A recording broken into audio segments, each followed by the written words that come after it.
सुपा सुपा धान लेके आवे लक्ष्मी मैया देखा सुपा सुपा। सुपा सुपा धान लेके आवे लक्ष्मी मैया देखा सुपा सुपा। हे जवारा वो आगे आवा सात बहिनिया दाई ठोकिन छुपा छुपा। हे जवारा वो आगे आवा सात बहिनिया दाई ठोकिन छुपा छुपा। सुपा सुपा धान सुपा सुपा। छुपा छुपा दाई छुपा छुपा।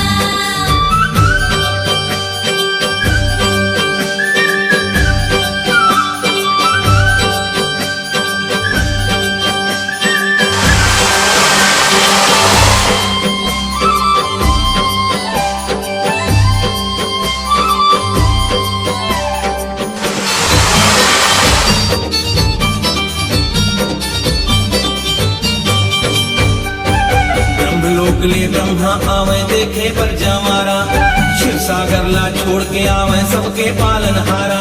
किशन कन्हैया के संग आवे देखा जी बजबाला शिव भोला भंडारी नाचत आवे डमरू वाला। हे नंदी संगा जानन बोले हाँ मुझा बोरू का। सुपा सुपा धान सुपा सुपा। छुपा छुपा दाई छुपा छुपा। हे सुपा सुपा धान लेके आवे लक्ष्मी मैया देखा सुपा सुपा। सुपा सुपा धान लेके आवे लक्ष्मी मैया देखा सुपा सुपा। हे जवाना वो आगे आवा सात बहिनिया दाई ठोकिन छुपा छुपा। हे जवाना वो आगे आवा सात बहिनिया दाई ठोकिन छुपा छुपा। सुपा सुपा धान सुपा सुपा।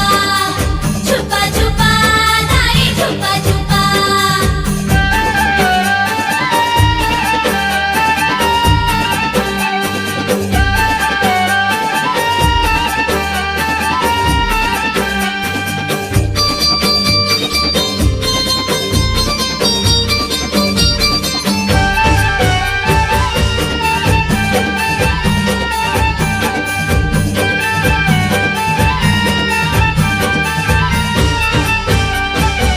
गडगडले आवे देखा दाई मोर बमलाई। रायपुरले झुंपत झुंपत आए महामाई। त्रिपुराले मोर नाचत नाचत आवे काली माई।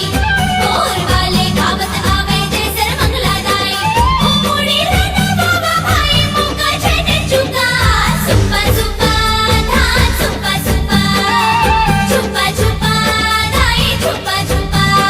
हे सुपा सुपा धान लेके आवे लक्ष्मी मैया देखा सुपा सुपा। हे सुपा सुपा धान लेके आवे लक्ष्मी मैया देखा सुपा सुपा। हे जवाना वो आगे आवा सात बहिनिया दाई ठोकिन छुपा छुपा। हे जवाना वो आगे आवा सात बहिनिया दाई ठोकिन छुपा छुपा। सुपा सुपा धान सुपा सुपा। छुपा छुपा दाई छुपा छुपा। हे सुपा सुपा धान लेके आवे लक्ष्मी मैया देखा सुपा सुपा। हे सुपा सुपा धान लेके आवे लक्ष्मी मैया देखा सुपा सुपा। हे सुपा सुपा धान लेके आवे लक्ष्मी मैया देखा सुपा सुपा।